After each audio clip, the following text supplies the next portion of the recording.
জীবন মানেই কি শুধুই দুশ্চিন্তা?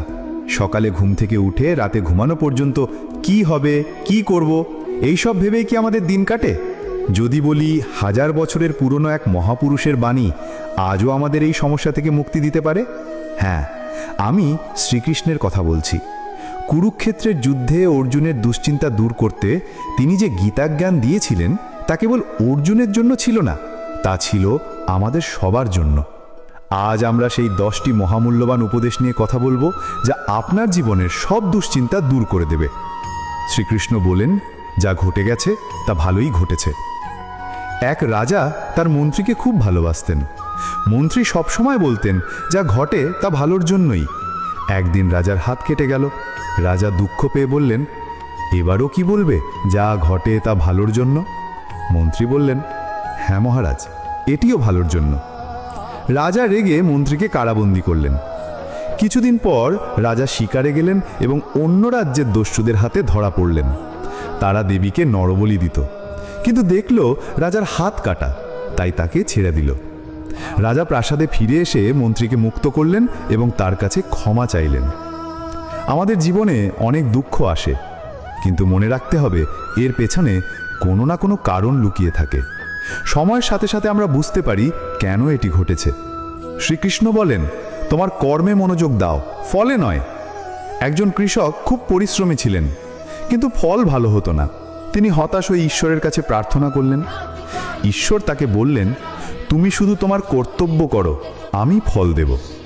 কৃষক পরের বছর আরও বেশি পরিশ্রম করলেন, কিন্তু আবারও ফলন হলো না। তিনি হতাশ হলেন। ঈশ্বর তাকে বুঝিয়ে বললেন, ফল পাওয়ার জন্য শুধু পরিশ্রম নয়, সঠিক সময় সঠিক কাজ করাও জরুরি।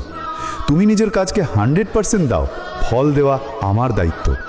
আমাদের প্রায়ই ফলের চিন্তা বেশি থাকে, কিন্তু যদি আমরা আমাদের কাজে 100% মনোযোগ দিই, ফল নিজে থেকেই আসবে।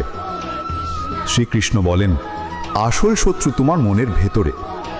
একজন যোদ্ধা তার সমস্ত শত্রুকে হারিয়ে রাজ্যে শান্তি এনে দিয়েছিলেন, কিন্তু তবুও তার মনে শান্তি ছিল না। তিনি জানতেন না যে তার আসল শত্রু বাইরে নয়, ভেতরে। তার ভেতরের রাগ, হিংসা এবং অহংকারই তাকে শান্তিতে থাকতে দিত না। যখন তিনি নিজের এই দুর্বলতাগুলোর সঙ্গে যুদ্ধ করে জয়ী হলেন, তখনই তিনি সত্যিকারের শান্তি পেলেন। আমরা বাইরের সমস্যা নিয়ে বেশি ভাবি, কিন্তু আমাদের ভেতরের ভয়, রাগ এবং অহংকারই আমাদের সবথেকে বড় দুশ্চিন্তার কারণ। উপদেশ 4, পরিবর্তনই জগতের নিয়ম।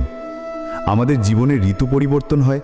শৈশবের পর যৌবন আসে, যৌবনের পর আসে বার্ধক্য। কোনো কিছুই চিরস্থায়ী নয়। যেমন একটি মেঘাচ্ছন্ন দিনের পর সূর্য ওঠে, তেমনি আমাদের জীবনে দুঃখের পর সুখ আসে। যদি আমরা এই সত্যটা মেনে নিই যে সব কিছুই পরিবর্তনশীল, তাহলে দুশ্চিন্তা আমাদের উপর তেমন প্রভাব ফেলতে পারবে না। উপদেশ 5, অতীতে আটকে থেকো না। একজন ব্যক্তি সবসময় তার অতীতের ভুলের জন্যে নিজেকে দোষারোপ করত। এর ফলে সে সামনে আর এগোতে পারছিল না। তার বন্ধু তাকে বলল, তুমি যদি গাড়ির আয়নায় পেছন দিকে তাকিয়ে গাড়ি চালাও, তাহলে কি কখনো নিরাপদে সামনে এগোতে পারবে? লোকটি বুঝতে পারল, অতীত থেকে শিক্ষা নিতে হবে, কিন্তু সেখানেই আটকে থাকা যাবে না। অতীত থেকে শিক্ষা নিন, কিন্তু অতীতকে আপনার ভবিষ্যৎ নষ্ট করতে দেবেন না। উপদেশ 6, ক্ষমা করতে শেখো। দুই বন্ধুর মধ্যে খুব ঝগড়া হলো। একজন তার বন্ধুর ওপর রাগ করে থাকলো। সেই রাগ তাকে ভেতর থেকে পুড়িয়ে মারছিল। অন্য বন্ধুটি ক্ষমা করে শান্তিতে ছিল। অবশেষে রাগ করে থাকা বন্ধুটি যখন তার বন্ধুকে ক্ষমা করল, তখন তার মনে শান্তি ফিরে এলো। ক্ষমা করা মানে অন্যকে মুক্তি দেওয়া নয়, নিজেকে মুক্তি দেওয়া। উপদেশ 7, আবেগ নিয়ন্ত্রণ করো। যখন আমরা রেগে যাই, তখন অনেক ভুল সিদ্ধান্ত নিই। আবেগের বশে আমরা এমন কথা বলে ফেলি যা পরে অনুতাপের কারণ হয়। শ্রীকৃষ্ণ বলেছেন, আবেগ আমাদের বুদ্ধি নষ্ট করে দেয়। তাই আবেগের দাস না হয়ে আবেগের ওপর নিয়ন্ত্রণ আনতে শিখুন। উপদেশ 8, নিজের ওপর বিশ্বাস রাখো। একটা ছোট্ট ছেলে ক্রিকেট খেলতে খুব ভয় পেত, কারণ সে নিজেকে ভালো খেলোয়াড় মনে করত না।